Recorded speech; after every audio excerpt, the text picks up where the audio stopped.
Bueno, para ser puntuales y respetuosos con la hora, vamos a comenzar a las 8:30 en punto.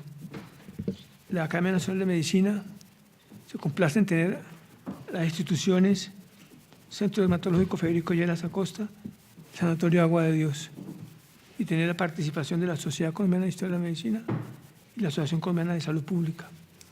El presidente de la Asociación Colombiana de Salud Pública no puede asistir, viene en su reemplazo la doctora Xiomara, pero no la vemos por ahí. Vamos a comenzar con unas palabras de la doctora Claudia Marcela Rojas, unas palabras sencillas. Bueno, muy buenos días. Gracias por estar aquí. Le damos la bienvenida a todos a este espacio. Este es un espacio que intenta buscar que estemos reunidos en torno a la enfermedad de Hansen, a la lepra. Nuestra institución pues es una institución que ya tiene 83 años de existencia y que nace como un laboratorio central de lepra. Entonces, hemos evidenciado que se requiere tener la claridad, quisimos hacer el acercamiento con la Academia de Medicina porque consideramos que se requiere que esta enfermedad sea más conocida por todos nuestros profesionales de la salud y médicos, puesto que evidenciamos que a veces los pacientes llegan ya complicados, han dado muchas vueltas y no han tenido el tratamiento adecuado. Hay un desconocimiento de la enfermedad y consideramos que la enfermedad está extinguida, erradicada, y no es así.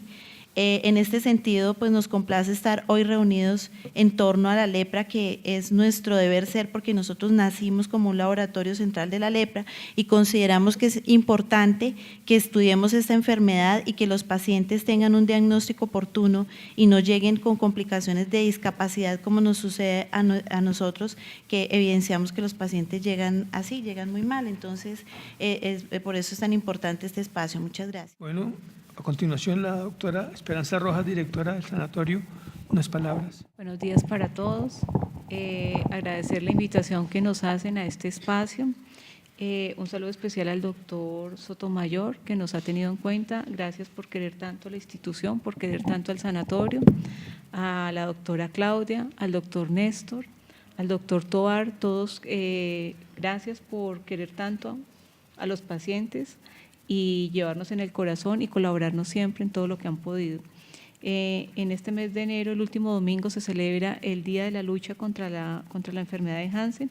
Para nosotros, como institución sanatorio, es muy importante esta fecha y la celebramos haciendo un reconocimiento a los pacientes y pidiendo perdón a ellos por el desconocimiento de la enfermedad. Sufrieron demasiados abusos, demasiada vulneración de todos sus derechos. Entonces empezamos por pedir perdón y hacemos una jornada en la cual tratamos de darles un poco de alegría en esta fecha. Queremos hacer una invitación a la academia para que miren la lepra como una enfermedad que existe, a pesar de que los casos son muy pocos y se considera en este momento una enfermedad erradicada en el país. Todavía hay casos.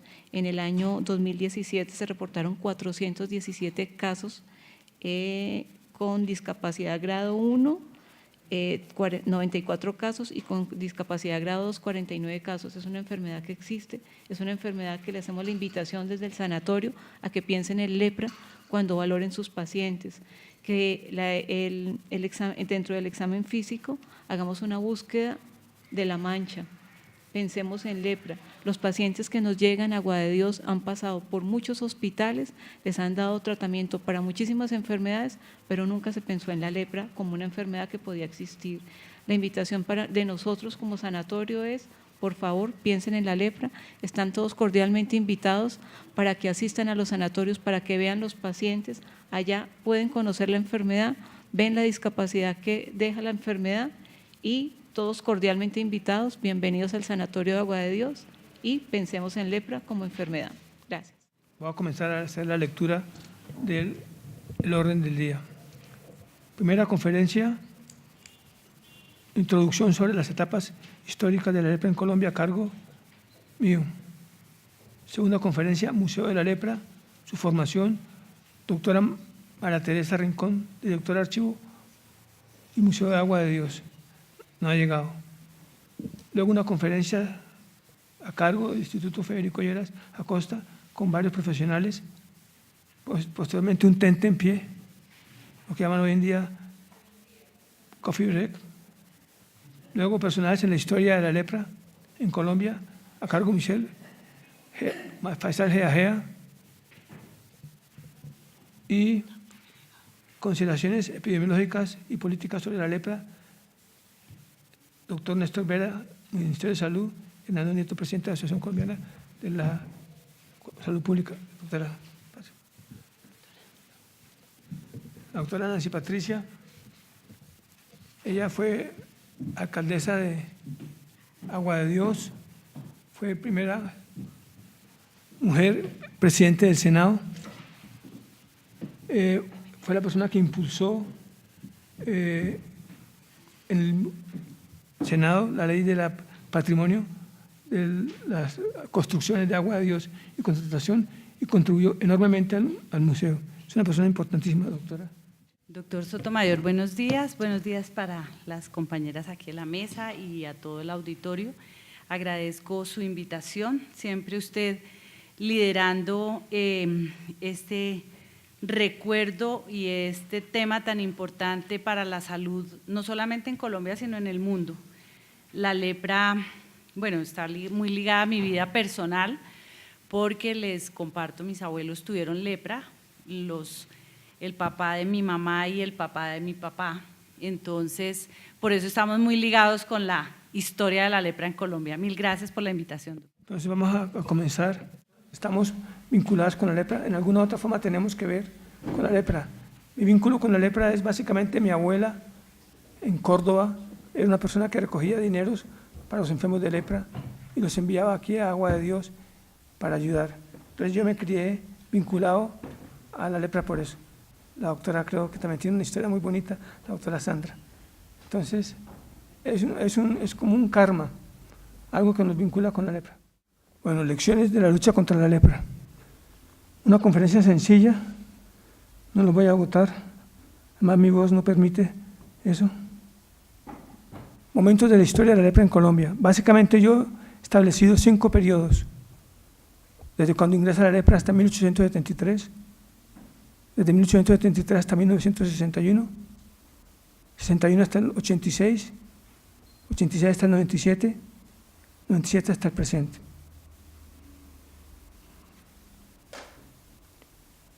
Desde la presentación de los primeros casos de lepra en el siglo XVI hasta 1883. Casos, casi 3 siglos, 12 generaciones. Ese periodo incluye la creación del Hospital de San Lázaro en Cartagena, la fundación de los lazaretos de Caño del Oro en la isla de Tierrabomba y los lazaretos de El Curo, Santander y Agua de Dios. En ese tiempo es un discurso médico estructurado sobre la medicina galénica, una teoría miasmática. Y luego, a partir de 1860, la teoría etiopatológica, 1830, la teoría fisiopatológica, 1781, la teoría anatomoclínica. Es un cambio especial. Esto es una moneda que mandó a hacer un doctor Yepes, Andrés Yepes, un internista oncólogo, fanático de la numismática. Mandó a hacer esta moneda para conmemoración de los 3 lazaretos de Colombia: Caño del Oro, Agua de Dios y Contratación. 1592, 52, 1961. Desde 1873 hasta 1961, 88 años, 3 generaciones y media. Lucha médica contra la lepra presidida por la idea del contagio y sin disponer de tratamientos verdaderamente adecuados. Este periodo se da a partir del descubrimiento del bacilo de Hansen. Es el momento más difícil de la lepra, es la época más cruda de la lepra. La lepra tiene un discurso totalitario. Los médicos tienen un discurso totalitario, confinan a los pacientes, los encierran. Es una mentalidad etiopatológica. Lentamente se va perfilando la mentalidad psicológica, sociológica y la antropología después de la Primera Guerra Mundial. Influyen las teorías de la higiene racial y eugenésica. Entonces, eso genera una circunstancia especial. que María Teresa lo va a explicar más claramente. Desde 1961 hasta 1986, 25 años, una generación. Este periodo va desde la recuperación de los derechos civiles de los enfermos en 1961 hasta la introducción en Colombia del tratamiento poliquímico terapéutico muy efectivo e impulsado mundialmente por la OMS en 1981 y aplicado en Colombia en 1986. Este tratamiento tuvo los antecedentes del tratamiento revolucionario con la Dapsona en 1946 y el tratamiento simultáneo con 2 medicamentos eficaces, recomendado por la OMS en 1936. Básicamente mentalidad etiopatológica, mentalidad antropológica, y hay una cosa importante, aparece desde 1971 la bioética. Entonces ya la lepra tiene que estarse considerando dentro de un discurso bioético, ya no se pueden regresar a los tiempos anteriores. Desde 1986 al 97, periodo que permite disminuir la lepra a nivel nacional a tasas consideradas universalmente como un problema de salud pública controlado. Entonces, desde el 97, la lepra es un problema controlado, no erradicado, controlado. Mentalidad bioética y seguridad humana como discurso de seguridad general, 1994.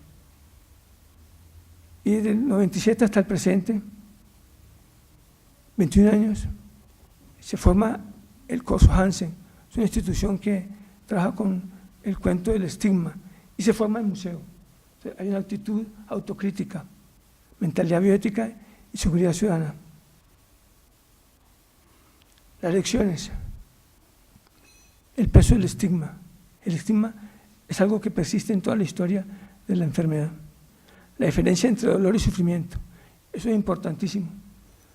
Yo llevo con frecuencia a estudiantes de medicina agua de Dios y la gente tiene una reacción especial. Yo he visto gente, médicos y enfermeras llorar cuando llegan agua de Dios, porque entienden la diferencia entre dolor y sufrimiento. Sufrimiento es alguna cosa que lo invade a uno totalmente, afecta mucho la parte espiritual. La otra lección, la pérdida de la libertad agrava a la persona. La gente entiende cómo la falta de libertad agrava a la persona. La lepra es una de las circunstancias que han posibilitado en Colombia el secuestro. El primer secuestro es el secuestro dado por las necesidades económicas de los esclavistas desde el siglo XVI hasta 1851.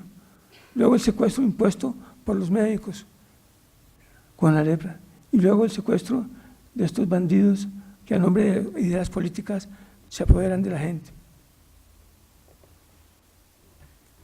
Ya unos elementos especiales de elecciones, el valor del diagnóstico y tratamiento tempranos, lo van a hablar las personas que, la parte técnica, la vigilancia epidemiológica y la búsqueda de nuevos casos, prácticas necesarias para la seguridad ciudadana. Esto es muy importante, lo va a hablar el doctor Nieto en su reemplazo, la doctora Xiomara.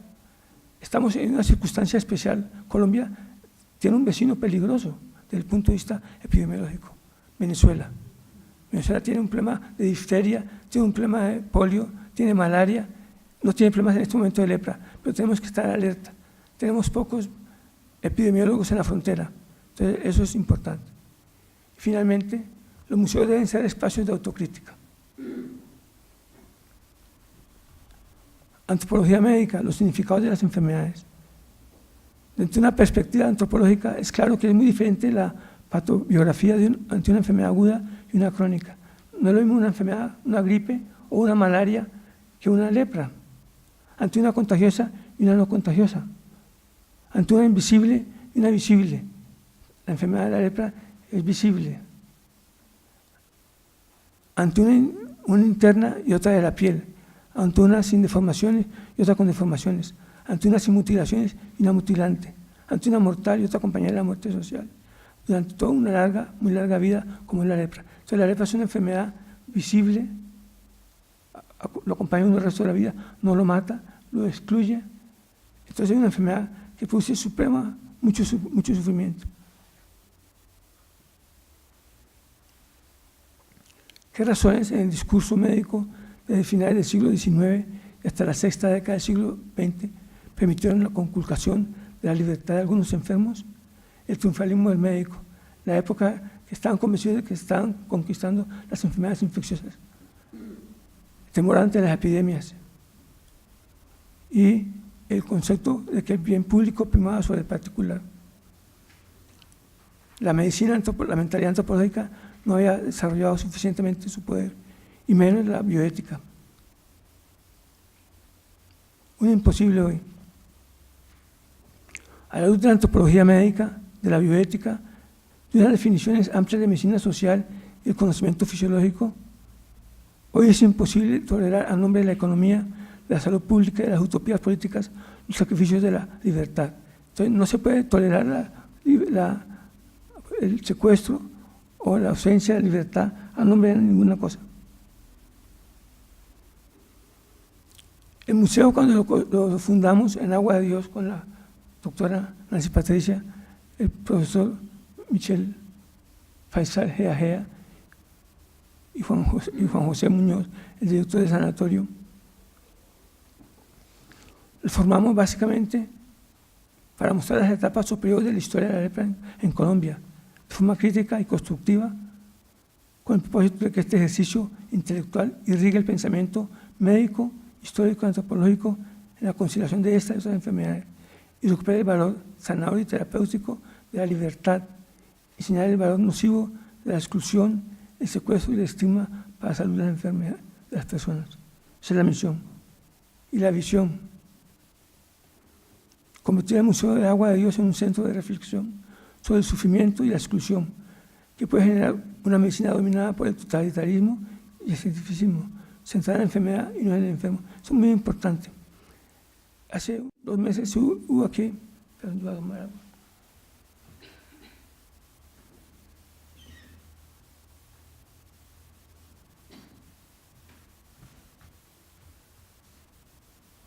Yo tengo también una enfermedad que me limita. Yo tengo Parkinson. El Parkinson me seca mucho la boca. Entonces, bueno, es una enfermedad que también tiene un estigma, pero diferente al estigma de la lepra. Bueno, entonces, en la academia se realizó hace 2 meses una reunión sobre la medicina centrada en la persona, porque estamos viendo cómo la medicina centrada en el aparato, en el sistema, en el órgano, afecta mucho al individuo. Pasó eso con la lepra. Hubo mucha lucha contra la enfermedad y nos olvidamos del paciente. Entonces estamos tratando de reconstruir una medicina humana, una medicina con un gran valor. Y la última lección sobre el secuestro y demás, los museos sitios de reflexión.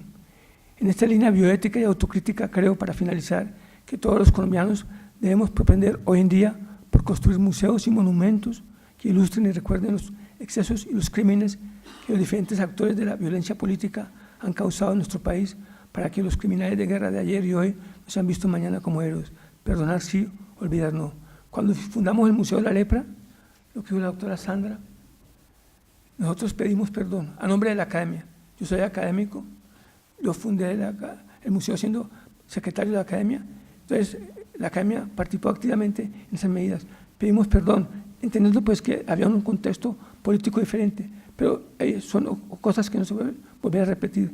Los médicos tenemos que vivir la época que nos corresponde. Entonces los médicos hoy en día tienen que tener una actitud bioética, un pensamiento antropológico, una actitud diferente ante la enfermedad. Bueno, eso es lo que les quería decir. Mil gracias. Voy comentando, pues primero ofrezco disculpas que llegué tarde y no me di cuenta que ya el programa estaba avanzado.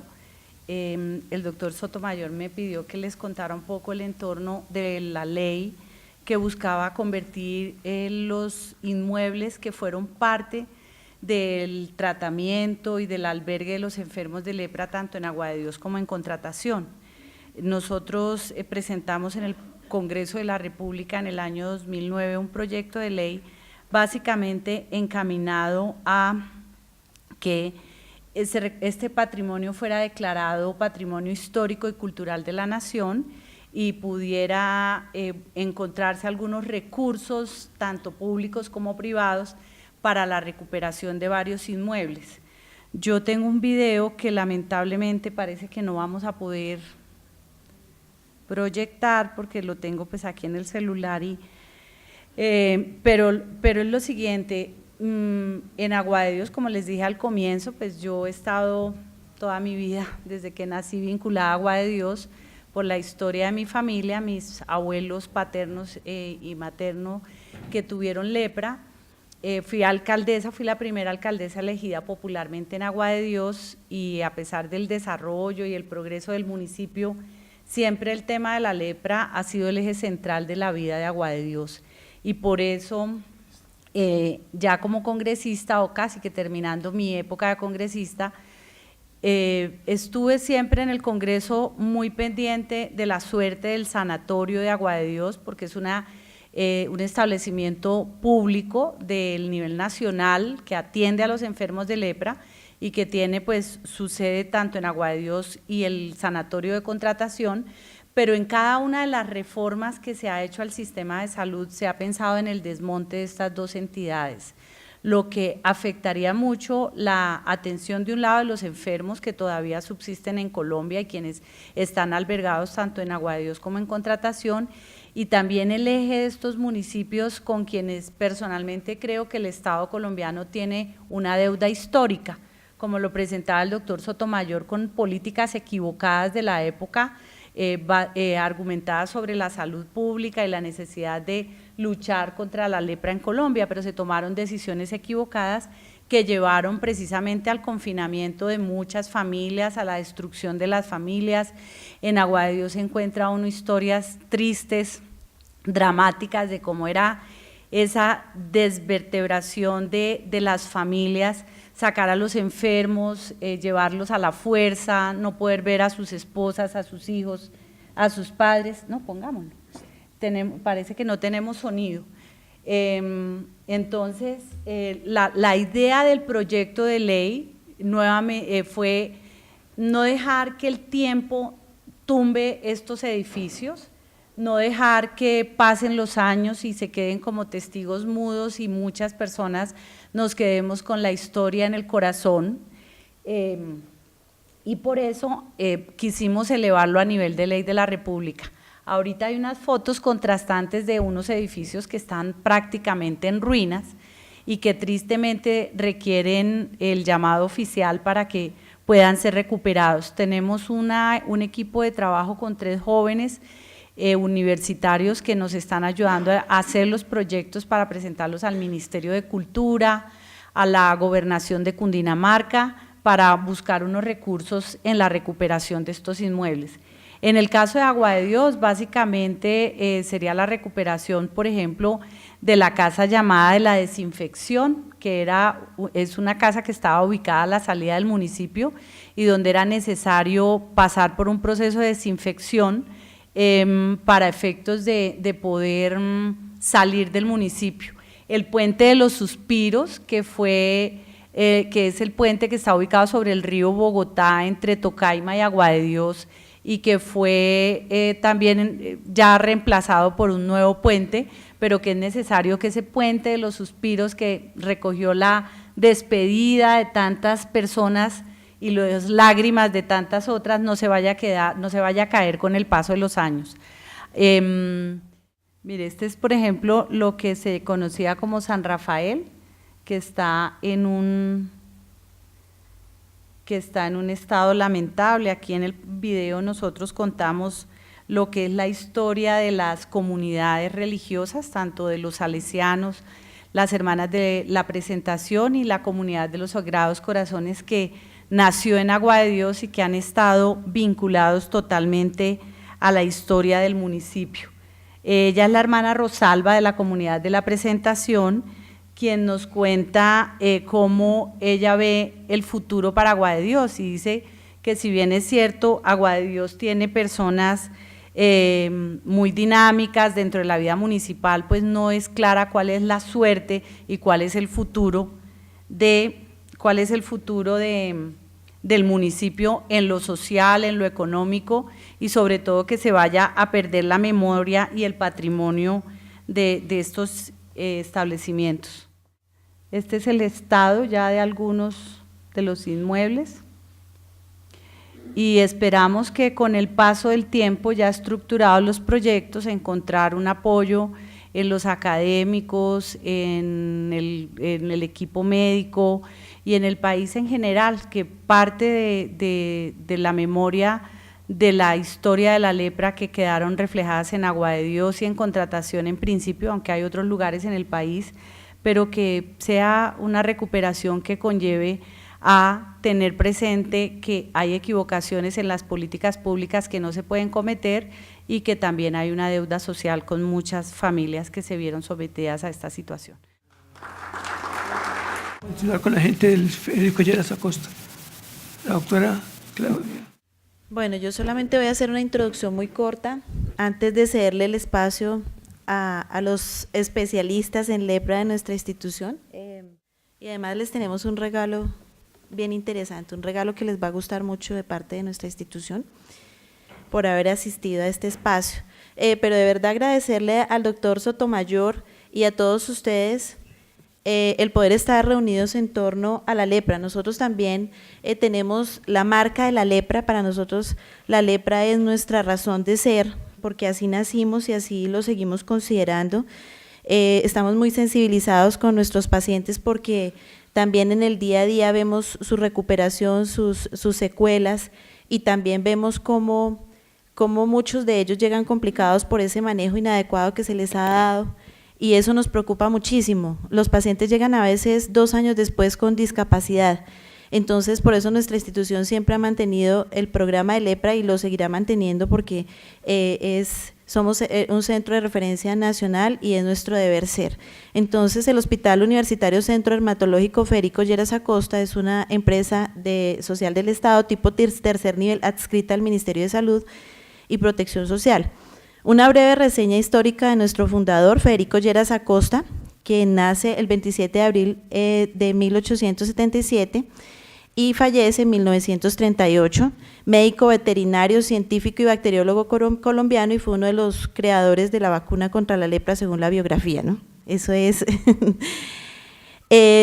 sus biógrafos lo describen como un hombre austero, dotado de muchas virtudes que se atribuyen a un científico disciplinado, riguroso y polemista combativo. Eso es una característica del Lleras. Yo creo que nosotros hemos sido una institución que es capaz de adaptarse a todos los cambios, y ayer haciendo esta reflexión y cada vez que miramos la biografía de Federico, si no fuera por ese espíritu combativo no estaríamos vivos. Nosotros llevamos 83 años y somos los únicos que sobrevivió de todo ese complejo de San Juan de Dios, y ahí seguimos ubicados hace 83 años, y solo recibimos del Estado el 16% porque el resto proviene de la autogestión. Entonces, por eso es tan importante para nosotros tener ese espíritu combativo. Finalmente, pues lo importante de nuestro fundador es que también contribuyó en forma significativa a la medicina moderna, y funda en 1906 un laboratorio que se convirtió en un eficaz auxiliar para los médicos que habían estudiado en Europa las nuevas concepciones. En 1906 hizo un estudio bacteriológico de las aguas de Bogotá, estudió malaria bovina y la presencia del bacilo de Koch en la orina, y combatió una plaga de la langosta que afectaba en los principales centros agrícolas del país. Y en 1916 Lleras se interesa por la lepra, cuando su colega Miguel Jiménez López le presentó una monografía de la Universidad de New Orleans en donde se describían los ensayos realizados para cultivar el bacilo leproso. Desde entonces él se convirtió en un obsesionado por la idea de cultivar el Mycobacterium leprae. En 1934, el 16 de agosto, el recién posesionado presidente Alfonso López Pumarejo creó el Laboratorio Central de Lepra, y ahí es cuando nacemos nosotros. Por eso es tan importante esta historia, citarla, porque después de tanto tiempo, en 1934 se logra montar este laboratorio, ¿cierto?, en San Juan de Dios, en unos terrenos que hoy todavía nosotros conservamos, o nosotros todavía funcionamos en estos mismos terrenos. En 1938 el instituto toma su nombre pues después de que el doctor Federico Lleras fallece, ¿cierto? Y pues él se va al Cairo con el apoyo del gobierno, y pues allá lamentablemente muere en Marsella el 18 de marzo, y desde entonces nuestra institución toma su nombre, toma el nombre de Federico Lleras. Hay unos personajes muy representativos que han pasado por nuestra institución y es importante no dejarlos de lado. Tal vez aquí no estén todos, pero sí algunos que han sido los pilares en nuestra institución y que han contribuido en torno a la lepra. Entre ellos pues está el doctor Fabio Londoño, que estuvo en nuestra institución, fue el director del Federico Lleras desde 1963 hasta 1989 y contribuyó grandemente a la lepra. Y estuvo también el doctor Fuad Mubdi Chaín, uno de los grandes pilares, padre de la doctora Sandra Mubdi, que le heredó ese amor por la lepra, porque ella con sus investigaciones y con sus estudios ha contribuido a seguir manejando los pacientes en nuestra institución. Y entonces, pues estos personajes es importante citarlos porque más o menos el 23% de los dermatólogos han pasado por nuestra institución, han rotado en nuestra institución, de todos los dermatólogos del país. Y pues es importante tener en cuenta que todos estos personajes son los que han logrado mantener viva esta historia y transmitir esos conocimientos de generación en generación. Entonces tenemos también al doctor Luis Alfredo Rueda, que también pasó por nuestra institución, fue uno de los pilares grandísimos, uno de los pupilos del doctor Fabio Londoño con el doctor Mubdi. Estos tres pilares grandes contribuyeron muchísimo a la lepra. Y tenemos también al doctor Gersaín Rodríguez, que está aquí presente, que aún tenemos el honor de contar también con su presencia en nuestra institución y que se ha dedicado muchísimo al estudio de las enfermedades infecciosas y entre ellas pues la lepra. Está el doctor Mariano López, que también fue un gran pilar que pasó por nuestra institución y que contribuyó muchísimo a esta enfermedad. Bueno, son muchos más, pero solamente quise traer aquí algunos de estos importantes personajes que nosotros hemos tenido la oportunidad de tener. Entonces son 83 años de historia. Nuestra institución, pues como ya mencionamos, fundada por Federico Lleras, en 1934, la Fundación San Juan de Dios cede unos terrenos para el montaje de este laboratorio central en investigaciones en lepra, bajo la dirección de Federico Lleras. Luego, en 1938 toma su nombre y en 1956 inicia la asistencia. Entonces, entrena personal médico para llevar a cabo campañas de enfermedades tropicales y de transmisión sexual, entre ellas obviamente la lepra. La entidad amplía su espectro temático como Instituto de Investigaciones y Estudios Especiales sobre la Dermatología y Lepra, adscrita al Ministerio de Salud, y en 1968 inicia la docencia con la Escuela de Posgrado de Dermatología en un convenio con la Pontificia Universidad Javeriana. Del 2000 al 2002 se consolida el modelo de la ESI, un modelo de empresa social del Estado viable a través de una gestión reconocida, una gestión por la comunidad en general y por diferentes instancias. Y en el año 2000 se realiza el primer ejercicio pedagógico de evaluación institucional general utilizando la metodología de Premio de Calidad de Salud Colombia, obteniéndose una mención de reconocimiento. En 2008 nos convertimos en una institución acreditada y en el 2014 obtenemos el galardón de hospital universitario. Entonces, las funciones institucionales que nosotros tenemos son la asistencia, la docencia, la investigación y la asesoría al Ejecutivo, es decir, al Ministerio de Salud y Protección Social. En la asistencia, pues tenemos muy inmerso nuestra atención a los pacientes de lepra. Estos son simplemente unos logros que, como ya habíamos mencionado, pues somos una entidad certificada, una entidad acreditada, y una entidad que tiene también certificación de buenas prácticas por el INVIMA, y nuestro último galardón pues fue la acreditación como hospital universitario, que la obtuvimos en el 2014. ¿En qué le contribuimos al país? Pues nuestra institución es una institución generadora de conocimiento, una institución que tiene Como la lepra, la enfermedad de Hansen está tan en nuestras entrañas, entonces tenemos dos grupos acá clasificados por conciencia, una en clasificación A, que precisamente son las líneas de investigación en Hansen, Leishmania y micosis, las de dermatología tropical, y tenemos en clasificación B la dermatología general, en donde hacemos estudios en cáncer de piel, fotobiología y acné. Tenemos convenios con diferentes universidades, con 8 universidades, y hemos formado aproximadamente el 21% de los dermatólogos del país, y la mayoría han rotado por nuestra institución. En cuanto a la educación en dermatología sanitaria en Hansen, nosotros en convenio con el Ministerio de Salud y Protección Social, desde el 2011 hemos hecho entrenamiento, hemos capacitado a 3.804 personas de todo el país, hemos ido todos los años por diferentes ciudades formando profesionales de medicina y profesionales de la salud y recordándoles que existe precisamente la lepra.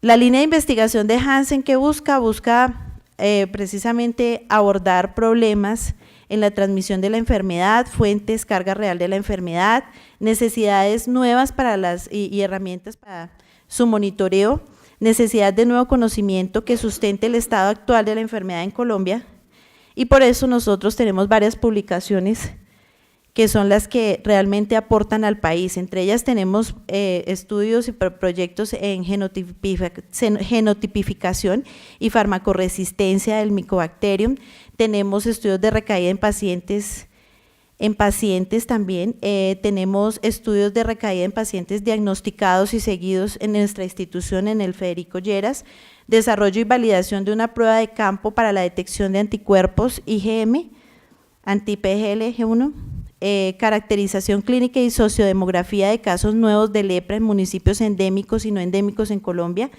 Entonces, todo esto es para recomendarles a los apasionados por la lepra que una lecturita no nos haría nada mal, una lecturita de estas, pues es todo lo que nosotros producimos.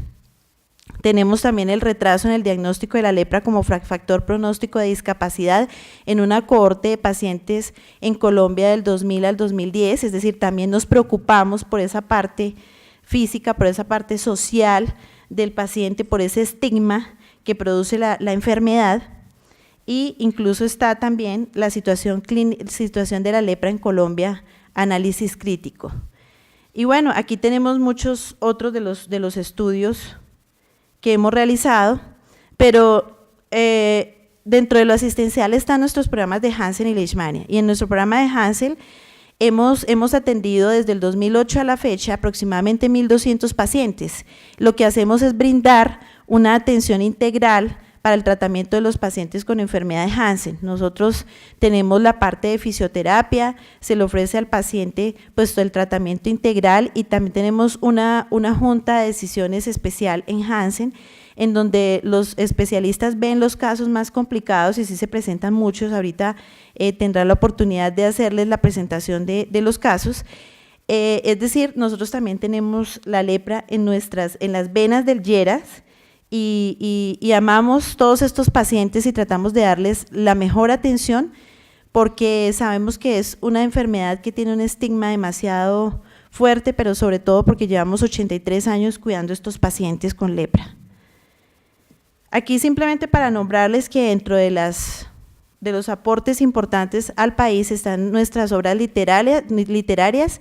Después de 82 años nosotros publicamos este libro, Dermatología Clínica, Conceptos Básicos, reúne 25 capítulos en temas básicos de la dermatología, y lo que busca es precisamente ayudar a todos los profesionales de la salud, especialmente a los médicos que no han tenido ese acceso fácil a la dermatología, que no han rotado fácil, que no han tenido, que están haciendo el rural y que necesitan herramientas, ¿cierto? Darles estas herramientas básicas para que se puedan tomar decisiones acertadas respecto a las patologías en dermatología. Pues ahí tenemos un capítulo de lepra, y ustedes por asistir a este espacio van a recibir ese libro al final de la jornada. Entonces, ese es el regalo que le tenemos desde el dermatológico. Está nuestra otra obra literaria, está el libro de la leishmaniasis, atlas y texto, que también es una obra que compila 11 capítulos y que es hermosísima, está ilustrada, dirigida a estudiantes y a residentes de dermatología y patología, profesional de la salud que maneje y que esté enfocado hacia estas patologías. Son 2 libros maravillosos, 2 libros que nos sentimos orgullosos porque hemos hecho el lanzamiento en diferentes espacios y nos piden tanto el libro que vamos a digitalizarlo para entregarlo, no solamente de acá, sino nos escriben mucho de fuera del país. Y son 2 libros que realizamos, están hechos desde la perspectiva del Lleras. Con todos nuestros especialistas y residentes logramos consolidar estas obras y les adelanto que nuestra próxima meta o nuestra meta para este año es el libro de lepra. Ya tenemos el proyecto y si Dios lo permite en noviembre tendremos este maravilloso libro que después tendremos la oportunidad de hacer el lanzamiento aquí en la academia, si nos lo permite también su presidente. Entonces van a recibir ustedes hoy pues no los 2 libros, pero sí van a recibir el libro de dermatología general. Muchas gracias por este espacio y creo que ahora les cedo la palabra a todos los maestros de la lepra. Muchas gracias.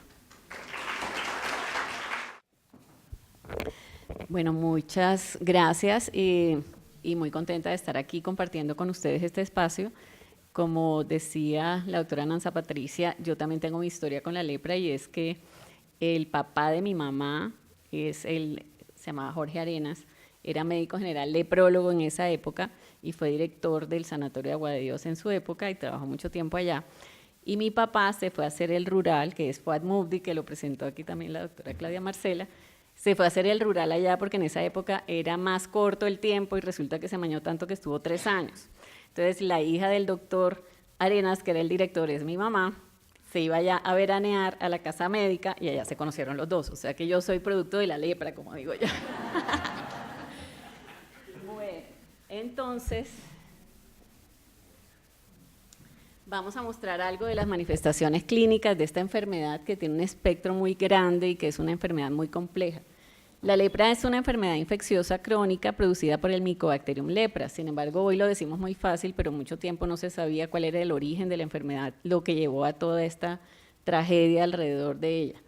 El primer microorganismo que se identificó como causa de la enfermedad en el ser humano fue el Mycobacterium lepra y lo hizo el doctor Hansen en 1873, abriendo entonces así la puerta a la microbiología médica moderna.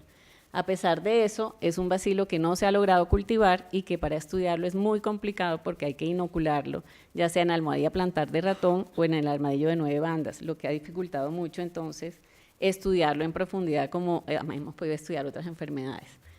Este bacilo tiene un tropismo especial por la piel y por las células de Schwann, tiene un tiempo de generación, que es el tiempo que se demora el bacilo en duplicarse muy lento, que es de más o menos 2 semanas, es atóxico, o sea, uno puede estar lleno de bacilos y no va a tener manifestaciones sistémicas de la enfermedad, prefiere vivir en bajas temperaturas, más o menos 32 a 34 grados, lo que hace que se localice en la piel y en las zonas del cuerpo más frías, y es un bacilo intracelular obligado.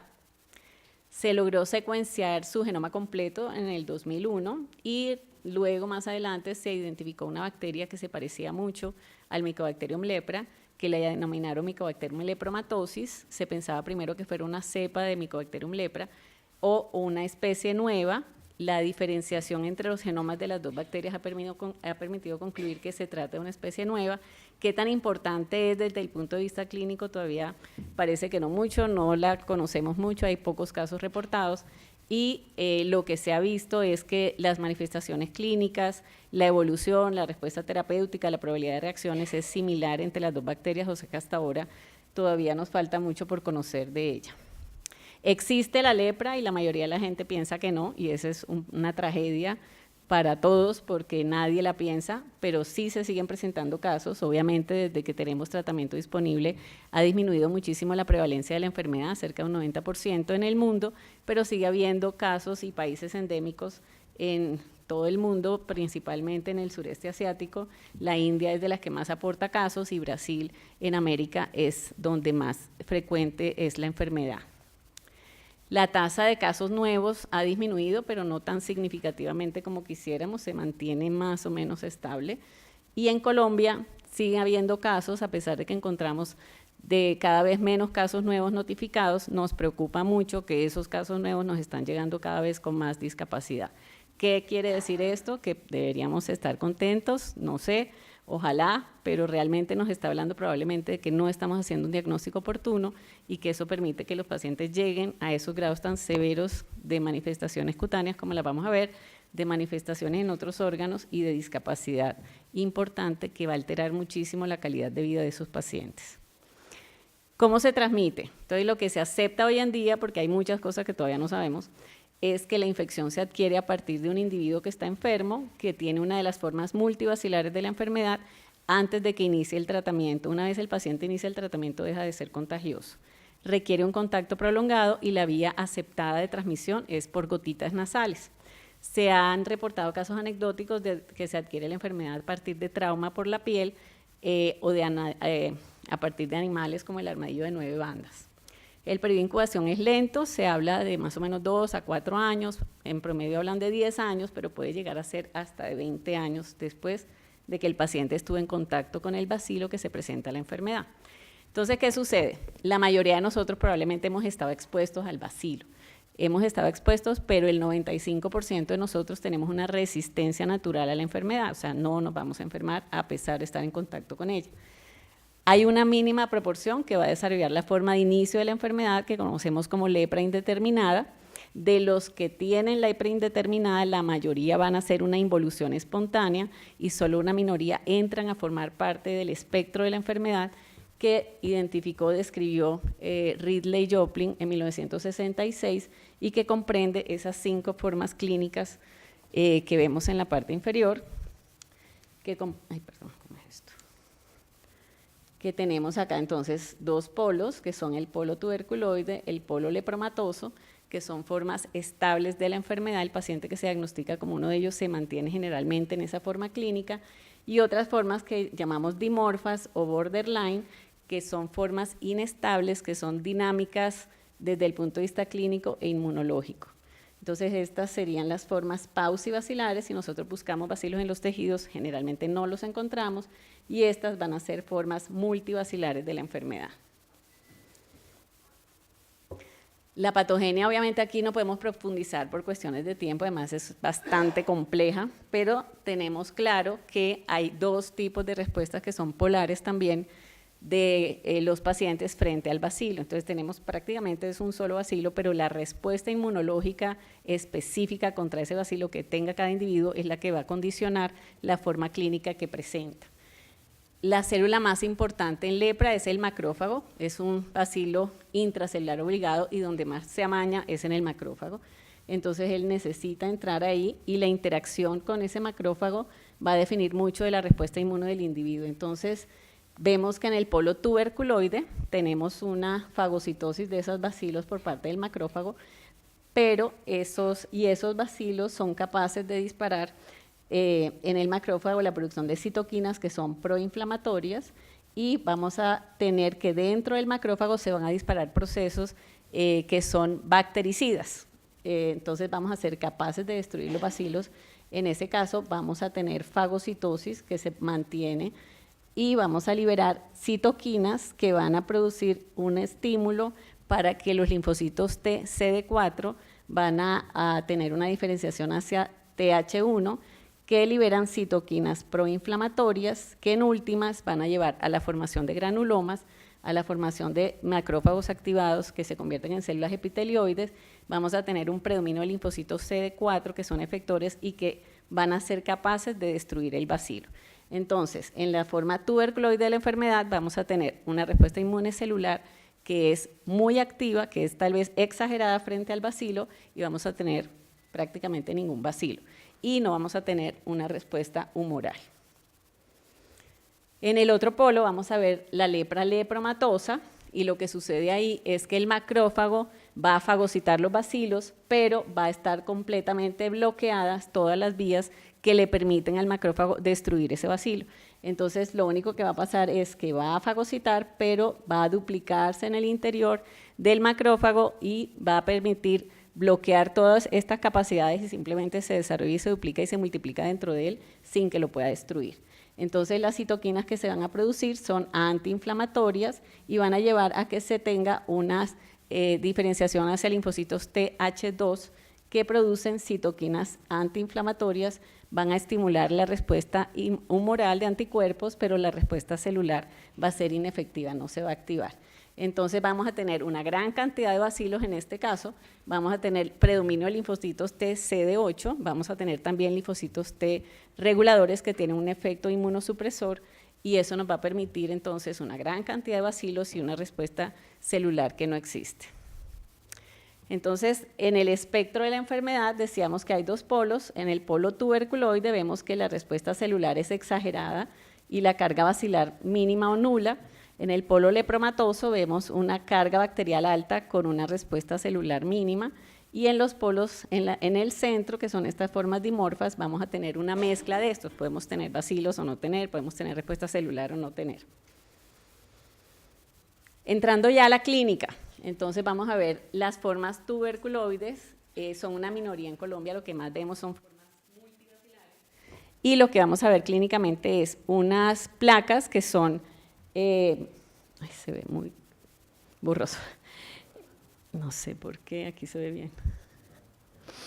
Entonces son unas placas que tienen unos bordes muy bien definidos, tienden a ser papulosos, el centro tiende a ser un poco más claro, de aspecto casi que sano.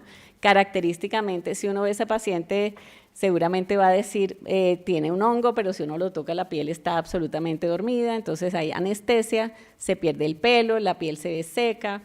Vamos a ver lesiones similares que no son tan características como la primera. Las formas lepromatosas en el otro extremo vamos a tener una gran cantidad de manchas inicialmente que son de un color especial, que es un color como óxido, amarillo, parduzco, rojizo. Tienden a ser lesiones simétricas, bilaterales, que se extienden en el tronco, en las extremidades, predominan en las zonas más frías del cuerpo. Vamos a ver la piel de aspecto brillante, se va poniendo más gruesita a medida que se va infiltrando con esos bacilos. Vamos viendo aquí cómo se van haciendo esas placas elevadas de ese color que es muy característico de la lepra. Y luego hace lesiones circunscritas como estas que denominamos lepromas, que están repletas de bacilos. Esos lepromas pueden ser pequeños, pueden ser más grandes, pueden ser profundos. Lesiones como estas, tipo placas, violáceas, y llegamos a casos tan severos como estos con gran cantidad de lepromas generalizados en toda la piel. Una manifestación puede ser también el livedo reticular, que usualmente como médicos pensamos más en enfermedades autoinmunes, pero puede ser también lepra. En la cara vemos típicamente la infiltración de la piel, la pérdida de las cejas, la pérdida de las pestañas, que da este aspecto de fase leonina. Esta infiltración importantísima de la piel que prácticamente no deja a la paciente abrir el ojo. La infiltración importante con lepromas incontables en cara, inclusive en la úvula. Puede producir perforación del tabique nasal, especialmente en la parte posterior, con deformidad en silla de montar. Casos severos como este, que tenían una perforación, pero ya con fibrosis de toda esa zona, que hizo compromiso del laringio, que terminó en traqueostomía por la lepra, casos que no deberíamos ver en pleno siglo XXI. Importante infiltración de la cara con lepromas en cara, y esta variedad de la lepra lepromatosa que tiende a hacer estas lesiones que parecen queloides, que parecen tumores, que son muy duros, que se llama lepra histioide. Tienden a hacer esas lesiones sobre todo en codos, rodillas, que se ulceran fácilmente. Infiltración difusa de cara y esta ingurgitación venosa que pueden hacer ellos, que se denomina flebitis leprosa, está descrita en algunos casos. Y ya viendo las formas de dimorfas, entonces vemos que dependiendo de la respuesta inmune vamos a tener dimorfa tuberculoide, que son lesiones similares a las de lepra tuberculoide, tienden a ser más numerosas y más pequeñitas, pero suelen tener pérdida de la sensibilidad. La dimorfa tienden a tener esas lesiones que pueden tener un borde interno un poco más bien definido y hacia afuera un poco más difusa. Y la dimorfa lepromatosa, que son lesiones mucho más extensas, con esos mismos bordes como en queso, como en sacabocado interno, muy bien definidos y hacia afuera un poco más extenso. Se parece más a las formas lepromatosas, pero no van a ser ni madarosis, ni perforación del tabique nasal, ni lepromas.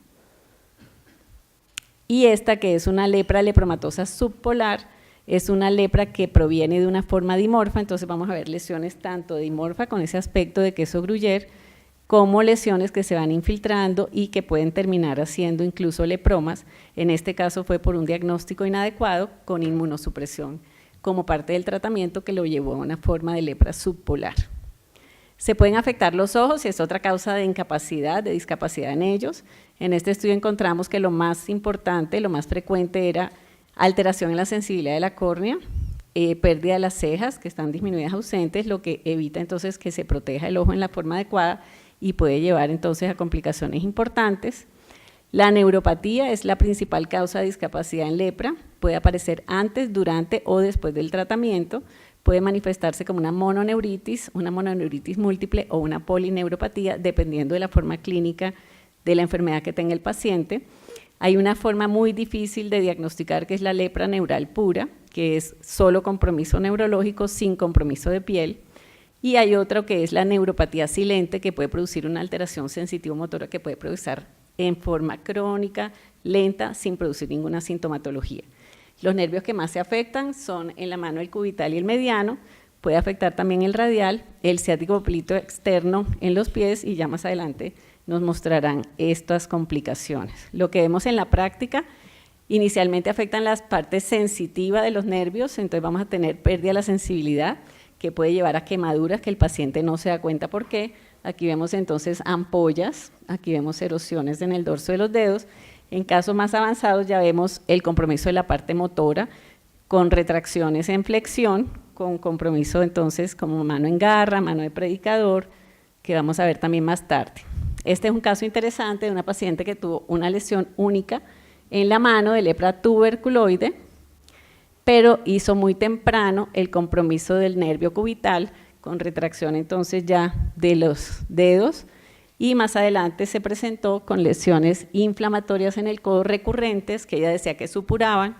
Al hacerle una ecografía encontramos que era un engrosamiento importante del cubital que había hecho una licuefacción y que estaba drenando por fístulas hacia la piel. Entonces eso puede ser un caso dramático de un paciente con una lepra tuberculoide. Podemos ver por compromiso del tibial posterior, anestesia en la planta. Y ahí lo que vamos a ver es un callo, pero se sigue haciendo presión sobre ese callo, empieza a hacer hemorragia y esto finalmente va a llevar a ulceraciones por isquemia que terminan haciendo los famosos perforantes plantares.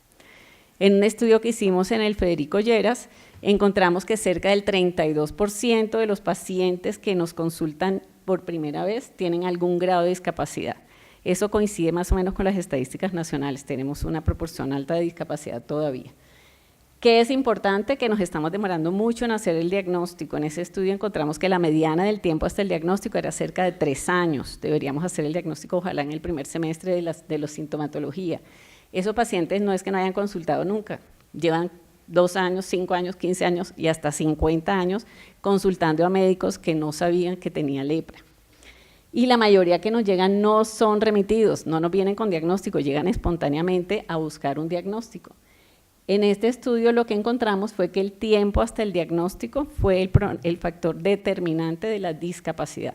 Entonces realmente si queremos evitar la discapacidad tenemos que trabajar a mejorar esos tiempos. En conclusión, podemos decir que la lepra existe en Colombia, somos un país endémico, el amplio espectro de manifestaciones clínicas que se presentan, que es bastante complejo, va a depender de la respuesta inmune específica del paciente frente al bacilo.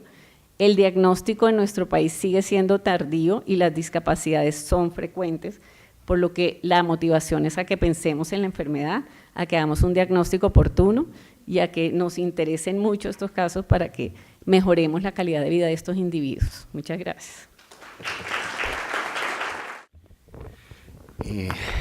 Bueno, buenos días, muchas gracias por la invitación. A diferencia pues, de todos mis conferencistas previos, yo sí no tenía ningún conocimiento previo de la lepra hasta que entré al centro dermatológico, a pesar de que uno de estudiante le habían dado clases, le habían enseñado. En el rural me llegó por allá un paciente que estaba en vigilancia y yo no tenía ni idea qué hacerle. Yo llegué al Lleras y allá me tocó aprender absolutamente todo lo de la lepra y desde el año 91 pues aquí sigo todavía trabajando con los pacientes, entonces mi experiencia pues sí ha sido diferente que el resto. Entonces, vamos a hablar acerca del tratamiento. No hay muchas variaciones al respecto en muchos años, pero sí es importante reforzar, porque sí nos hemos dado cuenta que a veces, no sé, hay médicos creativos que les da por dar nuevos tratamientos que no están en la evidencia, que no tienen la literatura, que no tienen el reporte científico, y como se han dado cuenta, el que se haga resistencias, el que se haga malos diagnósticos puede hacer que los pacientes luego se nos discapaciten. Entonces, como ya también habían dicho previamente, pues desde hace mucho tiempo se viene el esquema con terapia multidroga. En ello tenemos 3 pilares, uno de ellos, y fue la primera droga con una capacidad muy efectiva, porque antes se usaban otras sustancias como el aceite de chalmugra, que tenía algo de efectividad, pero no controlaba la enfermedad, y fue hasta los años 40 cuando aparece la dapsona, que tiene una acción bacteriostática y es débilmente bactericida, es la 4,4-diaminodifenilsulfona. ¿Cómo funciona? Como todas las sulfas, ella lo que hace es inhibir competitivamente la síntesis del ácido paramino benzoico por la dihidroteroato sintetasa, y de esa forma se disminuye la síntesis de ácido fólico, y de esa forma también pues vamos a tener la inhibición de los ácidos nucleicos a nivel de la bacteria. Algo que es importante y que como se usó dapsona durante muchos años como monoterapia, esa era la terapia estándar, el paciente tomaba dapsona de por vida, si tiene lepra lo mandaban a agua de Dios y le daban dapsona de por vida, ese era como el esquema de tratamiento. Y se vinieron a empezar a reportar posteriormente los casos de resistencia, que puede aparecer entre 1 y 10 años de estar tomando como monoterapia el tratamiento. Cuando aparecía, cuando el paciente tomaba dosis bajas, porque eso también a veces en las historias, a veces yo encontraba que a veces les daban dapsona 3 veces a la semana, o los pacientes no se tomaban el tratamiento por su cuenta, el que llamamos autoadministrado, y se vuelve tratamientos irregulares. El segundo pilar del tratamiento es la rifampicina. Entonces, ¿por qué se hace la terapia multidroga? Precisamente para que si hay cepas que tengan resistencia a un medicamento, pues sean sensibles a los otros y puedan estar cubiertas dentro del esquema. La rifampicina inhibe la RNA polimerasa DNA dependiente que encontramos en el Mycobacterium leprae, de esa forma interfiere la síntesis del RNA bacteriano y es bactericida para el Mycobacterium leprae. También tenemos que tener en cuenta la resistencia, y la resistencia con rifampicina es mucho más rápida. Con un solo paso, con una sola mutación, ya las bacterias pueden estar generando resistencia. Se habla que cuando uno está haciendo tratamientos, no para lepra, sino para otras condiciones, con rifampicina como monoterapia, al final de 10 días de tratamiento, yo ya estoy seleccionando cepas resistentes. Y este es un mensaje pues para todos los médicos que usamos rifampicina en enfermedades que no son ni tuberculosis ni lepra. O sea, debemos reservar este medicamento más para estas condiciones en las cuales no tenemos muchas alternativas, mientras que para otro tipo de enfermedades sí existe. Y esto también va para las personas que hacen manejo tópico con rifocina. La rifocina es un derivado de rifampicina y ustedes saben que a nivel tópico se puede regenerar mucha más resistencia por las concentraciones que se logran. Entonces, sí, un mensaje es que tenemos otras sustancias escarificantes y más bien dejemos la rifampicina para la lepra, la tuberculosis, que nos ha dado bastante lidia en el último tiempo. Algo importante es que el Mycobacterium leprae es muy susceptible. Con una sola dosis de tratamiento se muere el 99,9% de los bacilos. Entonces, es muy bueno pues, para mejorar al paciente, y por eso se ha encontrado que dar dosis diarias es igual a dar dosis mensuales. No hay mucha diferencia en lepra, en otras enfermedades se maneja diferente. El clofazimina es la tercera droga y casi que es exclusiva de lepra, la usamos los dermatólogos para alguna que otra enfermedad inflamatoria, pero como antibiótico exclusivamente lo usamos en el esquema de lepra. Es un colorante riminofenacina, se une a la guanina del DNA bacteriano y de esa forma pues inhibe el crecimiento, también es una droga bacteriostática. Y tiene acción antiinflamatoria. Si ustedes se dan cuenta del esquema triconjugado, tenemos 2 drogas bacteriostáticas, que es la dapsona y la clofazimina, pero cuando las damos en sinergia se vuelven bactericidas. Y la rifampicina, que también es bactericida.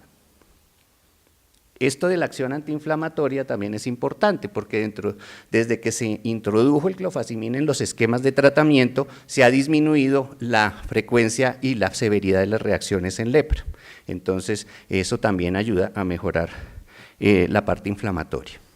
Entonces, teniendo en cuenta la posibilidad de generar resistencias, se ha generado pues el esquema de terapia multidroga, que es curativo en un muy buen porcentaje de casos. Sin embargo, con el paso del uso de la terapia multidroga ha aparecido también cepas multiresistentes que tienen ya mutación y que son resistentes a varios de estos compuestos antibióticos. Es recomendada por el Comité de Expertos inicialmente en 1977 y ya se vuelve como parámetro de la Organización Mundial de la Salud en 1981. El esquema viene desde esa época, no se ha variado, se sigue usando rifampicina 600 miligramos al mes supervisado. Esto es importante tenerlo en cuenta para las personas que suministran tratamiento. No es que yo le entregue los 6 o 12 blister al paciente y le diga cómo se los toma y lléveselos para la casa, porque ya vimos que muchos de los pacientes no se los van a tomar después.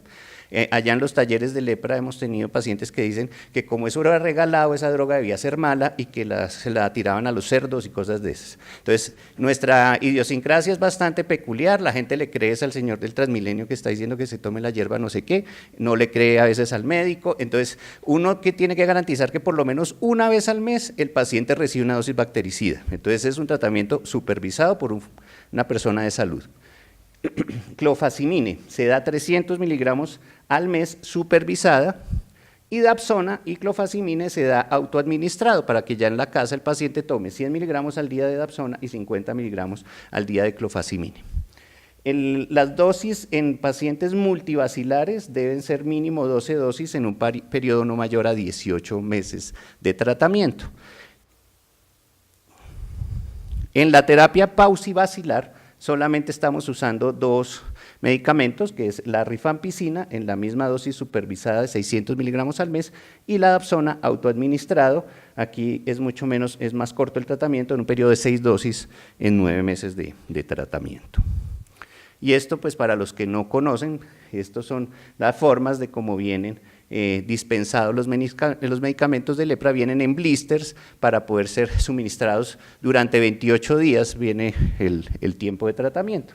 Entonces, este es el esquema multivacilar de adultos, aquí vemos arriba, pausivacilar de adultos, aquí vemos arriba la dosis supervisada, que esa es la que se debe entregar el primer día del tratamiento, aquí vemos el multivacilar de adultos, y luego el que debe el paciente seguirse tomando en la casa, por detrás viene numerado con el día que corresponde para que él siga el tratamiento. Y estos son los esquemas en niños que se hace un ajuste según el peso del niño para dar la dosis del tratamiento. Existen otras drogas y existen otros esquemas. Por aras de tiempo, pues no podemos acá hablar de ese tipo de cosas, además que no es el estándar de uso, pero pues sí es bueno que lo tengamos en mente, como son la minociclina, la claritromicina y fluoroquinolonas como la ofloxacina y la sparfloxacina y la venoxacino-rifamicina, que se pueden usar en diferentes esquemas de combinación, sobre todo cuando se han detectado resistencias, bien sea a la Dapsona o incluso a la rifampicina. Entonces, ya la doctora Mubdi pues les mostró todo lo que es la parte de la clínica y pues cómo es de variada y a veces complicada. Y aparte de eso, aparecen las reacciones en lepra, que para la persona que no está familiarizada, incluso para el mismo paciente, él no entiende por qué razón yo empiezo el tratamiento y en vez de mejorar, ¡pum!, me pongo peor, me duele, me da fiebre, me da malestar, ¿sí? Es que ese doctor no me sirve, me está dando el medicamento que no es. Entonces todo esto nos toca conocerlo, enseñarles a los pacientes y a nuestros médicos y personal de la salud, porque a veces es el auxiliar de salud que dice, ay doctor, que es que no le funcionó, que es que se puso peor, ¿sí? Eso son conceptos que tenemos que ir erradicando pues, de la educación. ¿Cómo llamamos o qué llamamos reacciones en lepra? Son episodios agudos, es diferente a lo que les dijo la doctora Sandra, en que las lesiones aparecen durante muchos años, se demoran en instaurarse. Acá las reacciones es algo que de un día para otro el paciente estaba bien y de un día para otro, pum, se enferma, le aparece el problema. Entonces ahí uno puede empezar a diferenciar, ¿esto es lesión clínica o esto es parte de la reacción? Ocurren durante el curso crónico de la enfermedad y son generados por fenómenos de hipersensibilidad frente al bacilo entero o algunos de sus componentes antigénicos. Entonces, hay muchos tipos de reacciones, algunas son bastante poco frecuentes y aparecen más como casos de publicación y literatura, vamos a hablar de las dos más frecuentes y de esta que no es tan frecuente, pero que sí puede ser eventualmente mortal para el paciente y que vivimos en Latinoamérica. Esta se presenta más acá en Latinoamérica y que de vez en cuando la vamos a ver. Entonces, la reacción tipo 1, que también se conoce como reacción de reversa, la reacción tipo 2, que también se conoce como eritema nodoso leproso o reacción leprótica, y la reacción tipo 3, que conocemos como fenómeno de Lucio. En algunos autores meten el fenómeno de Lucio dentro de la reacción tipo 2, pero veremos que hay diferencias y por eso está en un capítulo diferente. La reacción tipo 1, ¿a quién le da? A todo el espectro, desde el casi que lepromatoso subpolar hasta el tuberculoide o borderline tuberculoide. Ocurre antes, durante o después del tratamiento. Eso también es importante porque a veces los pacientes acaban el tratamiento, hacen una reacción y la gente dice, ¡ay, tiene resistencia! No, puede ser un episodio reaccional y requerir ese tratamiento para la reacción sin que el paciente haya hecho resistencia. ¿Qué pasa acá en estos pacientes? La doctora Mubry les habló de la inmunología, de cómo en los pacientes, sobre todo multivacilares, lo que predomina es un perfil de citoquinas TH2 con disminución de la respuesta celular. En estos pacientes, durante la reacción, ocurre lo que llamamos un switch y se vuelven TH1. En vez de ser anérgicos, se vuelven hiperérgicos y montan una respuesta celular de respuesta frente al bacilo. Y esto pues lo podemos observar en la histopatología, en donde tienden a conformar infiltrados muy severos con formación de granulomas, y miren ahí el pobre nervio que queda en la mitad del infiltrado. Entonces, usualmente después de las reacciones, el paciente puede presentar mayor discapacidad y secuela, y usualmente en las manifestaciones vamos a encontrar neuritis. Aquí vemos los granulomas y vemos cómo hay una tinción para las proteínas de choque térmico. Vemos cómo todo el perfil TH1 está muy activado y se está generando un grado de respuesta, que a veces la gente que no conoce de lepra dice, ¡ay, chévere que se le active la inmunidad celular! Pero pues se le activa a costa de que le destruyó los nervios y ese paciente va a quedar con más grave discapacidad. O sea, es bueno activar la inmunidad celular, pero que no hagan este escándalo tan severo, sobre todo en los nervios, que ahí ven ustedes el gran cantidad de antígenos bacilares a nivel neural, que es lo que está disparando la respuesta. Clínicamente, entonces, ¿cómo yo sé que un paciente tiene reacción? Entonces viene el paciente con sus lesiones, está en tratamiento, puede que no haya consultado antes o me llega con la reacción como primera vez, o al contrario, ya terminamos su tratamiento y llegó después con la reacción. Entonces él nos cuenta que en muy pocos días él tenía de pronto al inicio una placa por acá, pero que de un momento a otro la placa se le pone mucho más severa, se le pone más edematosa y le aparecen nuevas lesiones en sitios en donde él previamente no tenía. Y se asocia usualmente a sintomatología neural, bien sean las lesiones o puede haber neuritis en troncos nerviosos, como ya les dijo la doctora Mubry. Entonces ahí vemos pacientes con las mismas características, estas lesiones infiltradas, eritematosas, calientes, pero curiosamente la reacción tipo 1 no da tanta sintomatología general. Este paciente no llega febril o con síntomas generales, sino que es más las lesiones en piel y las neuritis. Como les digo, esta podía ser la placa inicial que el paciente tenía, de un día para otro se le pone más infiltrada y le empiezan a aparecer nuevas lesiones en sitios en donde no tenía previamente lesiones, que se ven incluso edematosas, a veces no infiltradas, sino edematosas. Entonces ya identificamos la reacción, ¿qué tenemos que hacer? Debe haber algo que despertó la respuesta inmune y en estos pacientes muchas veces tienen enfermedades asociadas que son las que disparan el cuadro clínico. Entonces es importante identificar si tiene algún foco infeccioso asociado y tratarlo.